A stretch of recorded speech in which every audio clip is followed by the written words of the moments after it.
Welcome to Strip Cover Lit, where we squeeze the bigger picture out of literature. I am Adrian Ford, and we are here for another video in the poetry, the short story discussions playlist here on the channel.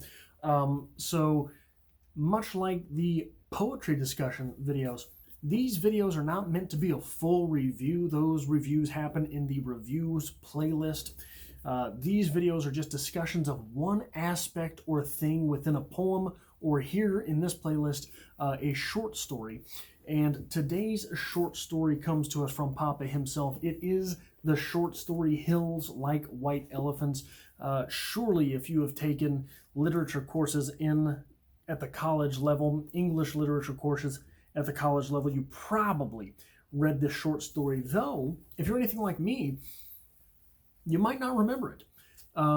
I was assigned this story probably 3 or 4 times before I actually read it. That is sad but true. It was not until I started delving into the short story The Killers, which I was also assigned several times, that I started to get an appreciation for Ernest Hemingway. This short story is one, Hills Like White Elephants is a short story that I never really appreciated until I had already graduated with my English literature bachelor's degree, and I took on this Fincavigia, Ernest Hemingway, what is it called? The Complete Short Stories of Ernest Hemingway.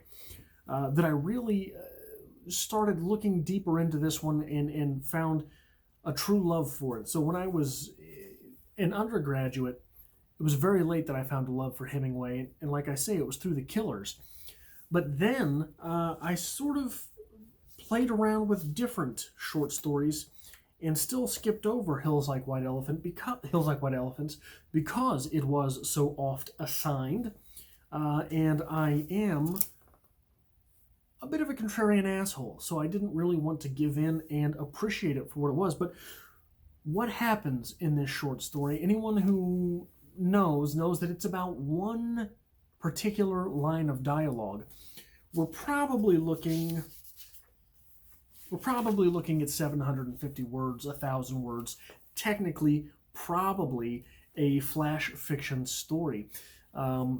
This story is a quick one. It's brief, but there's a lot of stuff in here, guys. The American and the girl are getting beers while waiting on a train near the Ebro River. Ebro? I'm from the Midwest. It doesn't matter, right? It's Ebro to me. Ebro River in Spain. The two are obviously not getting along all that well, but what this rift is about is not all that apparent until he encourages her to get a procedure which will let the air in. It's an abortion. He wants her to get an abortion. Then the story seems to be written as if the dialogue is the girl, because it's the girl and the American, the girl looking to be consoled until the time that their train is nearly there, and he promises her that he loves her and that everything will return to the way it was. Now, the thing that I'm going to talk about in this video here might be ahistorical. I don't know the exact date when Hills Like White Elephants was published. Not necessary. I don't know what medical advice was around at that time. Not necessary. Here's what I think is one of the most beautiful things about literature. None of that is necessary. You don't have to know any of that. You don't have to know what Ernest Hemingway wanted the story to be about. You don't have to know what Ernest Hemingway's editor said the story was about. You don't have to know what an English professor down the street at Yankoff University thinks this short story is about. All you have to do is read it, get some interpretation for yourself, and apply some interpretation to your life. That's what literature is, right? So, that said, I don't really care about the historicity or ahistoricity of what I'm about to talk about. So, this short story is a power play. This short story is about a man who has impregnated a girl, wants that girl to get an abortion, and we're using the term girl colloquially. She is most definitely an adult at some level, right? We don't really know the age here, but they're sitting down and they're drinking, and I know that there are not, in other countries, the strict 21 years old to drink that there is in the United States, but we're probably looking at someone who is on some level an adult if they're sitting at a bar having alcoholic beverages. This is a power play. But I don't think it is the power play that is often taught. So what happens in the short story is that the two are at the bar, and she seems to be upset. And he says, look, it's a simple procedure. They just let the air in, okay? They just let the air in. And she says, are you sure it has to, something to the effect of, are you sure it has to be that way? And he says, yeah, it doesn't have to. I don't want you to do anything you don't want to do. But, you know, everything would be pretty good if you do. And she says, oh, it's not good now. Well, no, it's good now. I just don't want anyone but you. I love you. And you do love me. Oh, yeah. Oh, yeah. And it seems to be, through how many readings, that he, the American, is bullying her, the girl, into getting that abortion. And using the leverage of, hey, haven't you enjoyed the way everything has been going? Haven't we had a pretty grand time? And she, for the most part, seems to agree that they've had a grand time. But I don't think that's the way the leverage is working in the short story. Now, I mentioned ahistoricity. I mentioned I don't know when advice for what was mentioned when. But I'm going to take you to the point in the story where I am getting the reading of something a little bit opposite. What should we drink? The girl asked. She had taken off her hat and put it on the table. It's pretty hot, the man said. Then she says, let's drink beer. Dos cervezas, the man says into the curtain. Big ones, the woman asked from the doorway. Yes, 2 big ones. Did you catch that? What should we drink? The girl asked. It's pretty hot, the man said. Let's drink beer, the girl said. Those tags are added by me, but they're pretty much Hemingway tags. She's pregnant. She knows she's pregnant. He knows she's pregnant. She knows he knows she knows she's pregnant. The only one that doesn't know she's pregnant is the waitress and the flies.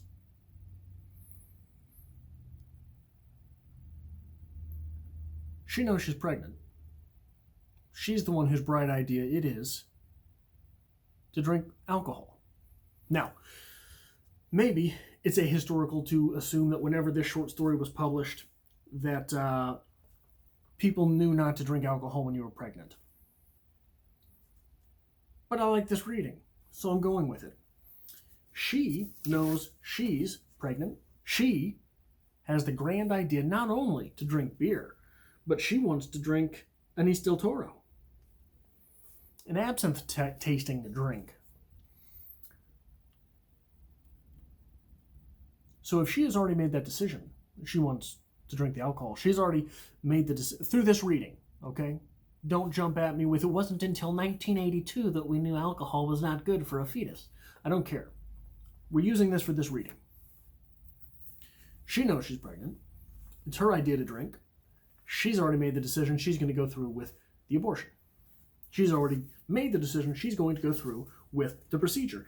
If we make that assumption now, at this point in the story, that happens about 115 words into the story.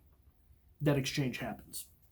If we make the decision, the interpretation, we start the reading at that point that she has already made the decision in order, that she's already made the decision to go through with the procedure, in that order, then the rest of the reading, what we are left with, the reading that we are forced into having, is that she's bullying him. How do I say that? She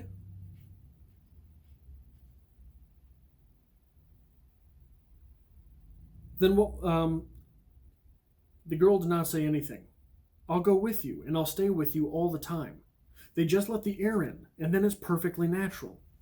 And then what will we do afterward? She asked. We'll be fine afterward, just like we were before, he says. What makes you think so? She asks. If she's already made the decision to go through with this, this is a terribly cruel question. What makes you think so? What makes you think everything will be fine afterwards? That's the only thing that bothers us, he says. It's the only thing that's made us unhappy. The girl looked at the bead curtain, put her hand out, and took hold of the 2 strings of beads. She says, and you think then we'll be all right and be happy? And he says, I know we will. You don't have to be afraid. I've known lots of people that have done it. So have I, said the girl. And afterwards they were all so happy. You have to give that a dry reading. So have I. And afterwards they were all so happy. So at this point, she makes him say what it is, the procedure. She makes him say, I'll be there with you. We'll go together. You know, it's perfectly natural. And the reason the story is called Hills Like White Elephants is that she looks at the hills across the river and says, they look like white elephants. And he doesn't really have a reaction. And we get this exchange too. Well, the man said, if you don't want to, you don't have to. I wouldn't have you do it if you didn't want to, but I know it's perfectly simple. And she says, and you really want to? To which he replies, I think it's the best thing to do, but I don't want you to do it if you don't really want to. And she says, and if I do it, you'll be happy, and things will be like they were, and you'll love me. If I do it, you'll love me. Remember, we're assuming that she's already made the decision. If I do it, you'll love me? To which he replies, I love you now. You know I love you. And she says, I know. But if I do it, then it will be nice again. And if I say things like white elephants, you'll like it. I'll love it. I love it now, but I just can't think about it. You know how I get when I worry. So she is pressing him. She is making him say all of these things that she wants to hear, knowing she's already made the decision. But that's not the worst part. The worst part comes just a little bit later. He keeps talking about it. And he says, you've got to realize, he said, that I don't want you to do it if you don't want to. I'm perfectly willing to go through with it if that means anything to you. To which she replies, doesn't it mean anything to you? We could get along. And he says, of course it does. But I don't want anybody but you. I don't want anyone else. And I know it's perfectly simple. To which she says, yes, you know it's perfectly simple. And he says, it's all right for you to say that, but I do know it. And she says, would you do something for me now? And he says, I'd do anything for you. And here's the worst part. She says to that, would you please, please, please, please, please, please, please stop talking? Would you please shut up? So she has already made the decision. She's going to go through with that abortion. Then, knowing full well what she's decided, she makes him say everything she wants to hear. Everything she wants to hear. She makes him pay for the drinks. She's made him buy the tickets. And now, after making him say everything that she wants to hear, she tells him to shut up.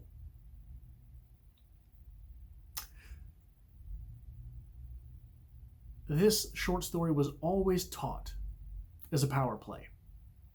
It was always taught as inequity. It was always taught as a scene of the bully getting over. There's not just one bully in town. There's two bullies in town, and they're getting on that train together. That is all I have for this short story discussion. This was a short story discussion for Hills Like White Elephants by Ernest Hemingway. I have new videos on the channel Mondays, Wednesdays, and Fridays. Mondays are for poetry. If you like this sort of thing, it really helps me out here on the channel if you hit that like button.